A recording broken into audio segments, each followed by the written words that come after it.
Earth stood at a crucial juncture, facing an unprecedented challenge. The Galactic Council had imposed severe sanctions, claiming Earth's rapid economic growth destabilized the galactic economy. The sanctions threatened to cripple Earth's advancements and progress. Leading the charge to overturn these sanctions was diplomat Dr. Elena Marquez. Known for her sharp intellect and unyielding resolve, she had a history of successful negotiations. Alongside her was Dr. Samuel Tanaka, a brilliant economist whose innovative ideas had propelled Earth's economic development. Their combined expertise formed the core of Earth's response team.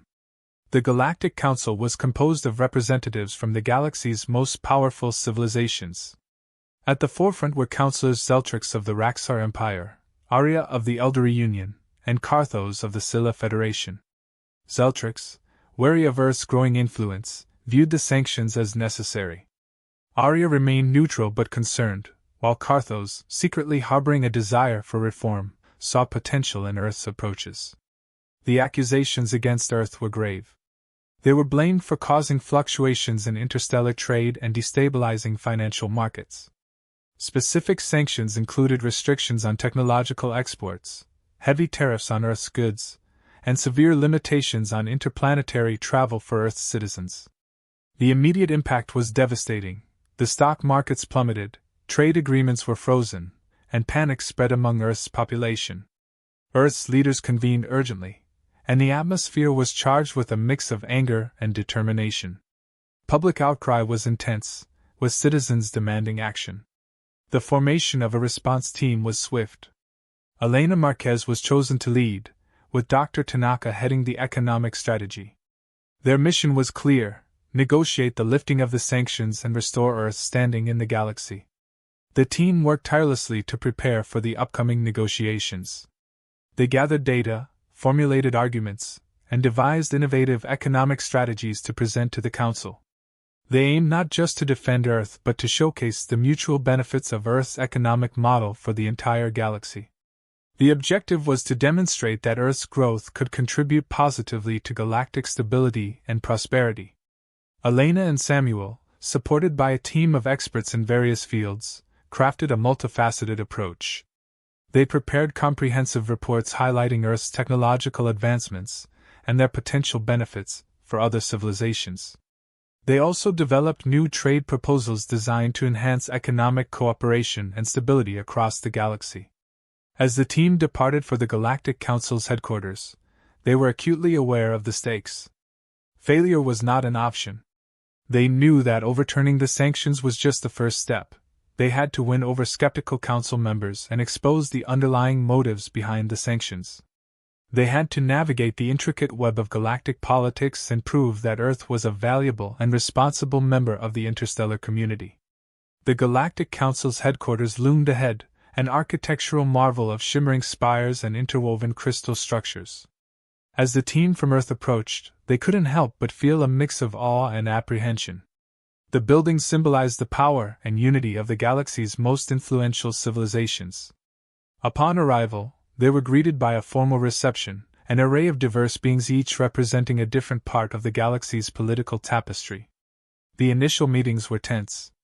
The council chamber was a vast, circular room with representatives seated in ascending tiers, overlooking the central platform where Earth's diplomats would present their case. Councilor Zeltrix, stern and skeptical, was the first to voice opposition, questioning Earth's ability to maintain economic stability without disrupting the existing galactic order.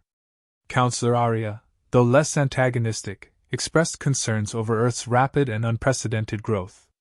Meanwhile, Councilor Karthos remained observant, gauging the reactions of his peers. Elena Marquez took the floor, presenting Earth's stance with composed confidence.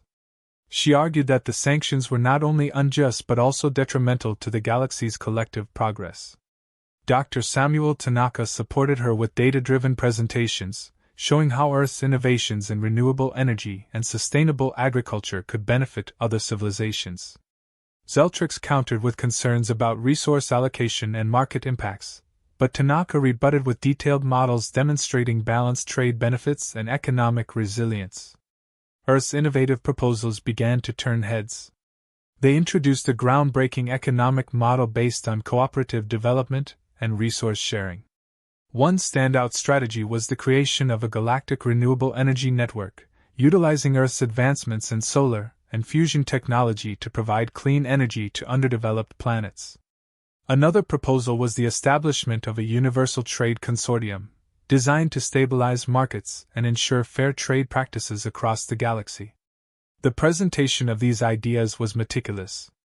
Elena highlighted case studies where Earth's technologies had already proven successful in pilot programs with neighboring planets. Tanaka presented statistical projections showing potential increases in GDP and quality of life for member planets. Council members began to murmur amongst themselves, impressed by the thoroughness and potential of the proposals. Recognizing the need for broader support, the Earth team reached out to reformist members within the Council. Councillor Carthos, who had shown a cautious interest, became a key ally. Through private discussions, Elena and Samuel emphasized the mutual benefits of their proposals, not just for Earth but for the entire galaxy. They also engaged with lesser-known representatives from smaller civilizations, who were often overshadowed in the Council's decisions. These interactions were crucial. By building a coalition of reform-minded allies, Earth's team managed to create a wave of support that began to shift the Council's dynamics. They found common ground with representatives who had long felt marginalized, and together they formed a strategic bloc advocating for a fairer and more cooperative galactic economy. As the days progressed, the tide began to turn. What started as a mission to lift sanctions evolved into a broader movement for economic reform within the Galactic Council. The alliances forged and the innovative strategies presented by Earth's team laid the groundwork for a new era of interstellar cooperation and mutual growth. Earth's team started noticing discrepancies early on. Subtle but telling signs of corruption were embedded in the Council's bureaucracy. Financial records showed irregularities, and trade agreements seemed disproportionately skewed in favor of certain civilizations. Elena Marquez and Samuel Tanaka decided to investigate further, employing discreet methods to gather evidence. They enlisted the help of cyber analysts to hack into restricted Council databases and cross-reference transaction logs with official records. Their findings painted a troubling picture, a network of bribes and kickbacks that influenced major Council decisions. With mounting evidence, the team knew they had to act carefully. They compiled their findings into a comprehensive report, detailing the web of corruption that reached the highest levels of the Council. During a crucial Council session, Elena presented the evidence, methodically laying out the case against several high-ranking members. Visual aids and data projections highlighted the extent of the corruption, leaving little room for denial. The chamber buzzed with shock and disbelief as Council members absorbed the revelations. Zeltrix and a few others immediately went on the defensive, but the overwhelming evidence silenced many of their objections. Councillor Aria, initially neutral, expressed her outrage and called for an independent investigation. The public revelation of the corruption scandal sent shockwaves across the galaxy. News channels and social media platforms were flooded with reports and commentary. Public outrage grew as more details emerged, exposing the depth of the corruption and its impact on galactic policies. Demonstrations erupted on several planets, with citizens demanding accountability and reform. The media played a crucial role in maintaining pressure on the Council, ensuring that the issue remained in the spotlight. The immediate consequences within the Council were swift and severe. Several high-ranking members, including Zeltrix, were arrested, and their assets were frozen pending further investigation. Resignations followed as implicated Council members tried to distance themselves from the scandal. The sudden purge of corrupt officials created a power vacuum, leading to short-term chaos as the Council struggled to maintain order. However, the removal of these corrupt elements also paved the way for new leadership and potential reforms. Earth's team, having exposed the corruption, now focused on navigating the ensuing turbulence and working with reformist allies to rebuild a more transparent and equitable galactic governance system. With the corrupt members removed, Earth's team focused on introducing new economic policies designed to foster transparency and mutual growth across the galaxy. One key policy was the establishment of the Galactic Renewable Energy Network, which harnessed Earth's advanced solar and fusion technologies to provide sustainable energy to underdeveloped planets. Another significant policy was the Universal Trade Consortium, aimed at ensuring fair trade practices and stabilizing the galactic economy through balanced resource distribution and equitable trade agreements. These policies promised to reduce economic disparities and boost overall prosperity. Reforming the Galactic Council required a thorough restructuring. A transparent selection process was implemented, allowing representatives to be chosen based on merit and commitment to reform. Reformist members from various civilizations, who had previously been marginalized, now found themselves in influential positions. This new council was characterized by a diverse array of voices, united by a shared vision of ethical governance and economic cooperation. The reformation process included the implementation of strict anti-corruption measures and regular audits to maintain integrity. Earth's influence in galactic politics grew significantly. The successful navigation of the sanctions crisis and exposure of corruption earned Earth immense respect from other member civilizations. Earth's representatives were now seen as champions of justice and innovation, often sought for counsel on interstellar matters. This newfound influence enabled Earth to play a pivotal role in shaping future policies and initiatives within the Council, further solidifying its status as a key player in galactic affairs. Reflecting on Earth's journey from facing crippling sanctions to becoming a beacon of reform and leadership, it was evident that perseverance, innovation, and integrity had triumphed.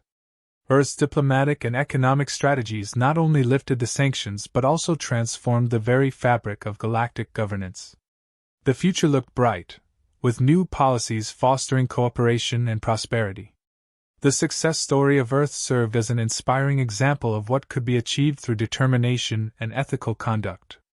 As the galaxy embraced these changes, the significance of Earth's victory became even more apparent. This was not just a win for Earth but for all civilizations striving for a just and prosperous community. The path ahead promised both opportunities and challenges, but with the foundation of transparency and cooperation laid, the journey towards a more equitable galaxy seemed within reach. Future generations would look back at this pivotal moment as the dawn of a new era in galactic history.